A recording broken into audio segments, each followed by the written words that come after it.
Hi, I'm Rachel Jewett, Senior Managing Editor of Via Satellite. I'm here with Daniel Gizinski, President of Comtech's Satellite and Space segment. We're here in Paris at World Space Business Week. Super excited to chat with you. So last week, Comtech announced that one of the modems was the first modem to get government terminal certification for SES's O3B mPOWER constellation. Can you talk about what that certification means? Yeah, absolutely. So SES is an organization that we've worked closely with for a number of years. Really pleased with the relationship that we have between the companies, with support going back to their legacy geostationary satellites, and then several of our modems supporting their original O3B constellation. The government terminal certification process is a validation that the modem has been configured and built out in a way where it's able to help SES support and deliver high throughput, low latency service to government customers that have a strong desire to have a sovereign certified modem that's able to deliver assured and resilient connectivity anywhere O3B mPOWER provides service. Awesome. And then what are some of the wider implications for the industry for that certification?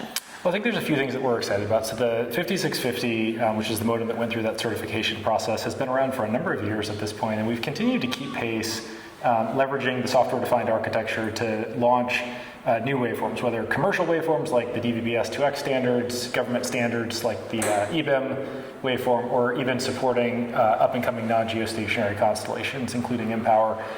What this provides is that installed fielded base, thousands of modems that are already out there that can be upgraded to support mPOWER without having to be returned or upgraded, simply used in their present configuration.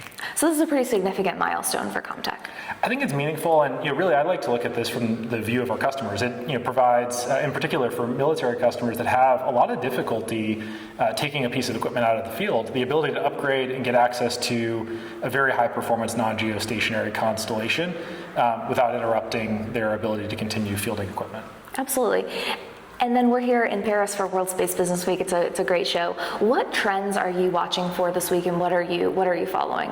So I think we've seen a lot of the trends that you would expect to see: push for virtualization, digitalization.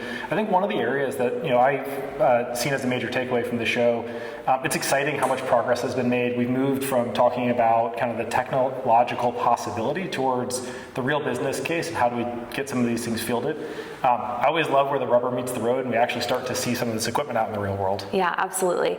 And then what else can we expect from Comtech this year? So I'm really excited. We've had a strong cadence of product releases. We announced our Elevate 2.0 platform, the Digital Common Ground family. We've got some additional releases in those families and beyond that are planned over the next year, and really excited to see those come out. How's the rollout with the Digital Common Ground modem going? I think we're really pleased. We've seen customers making some really aggressive moves to get this, and I always kind of feel that we've hit the right tone within the industry. We've seen folks place early sample orders and start to experiment with them in the labs. One of our major satellite operator customers took delivery, and the feedback so far has been they're really pleased with the level of flexibility and the software-defined nature of the product. That's really exciting. Well, Daniel, thank you so much for your time and for talking a little bit more about how Comtech solutions are meeting the needs of your customers. Always appreciate the chance to chat. Thanks again. Rachel Jewett from Via Satellite.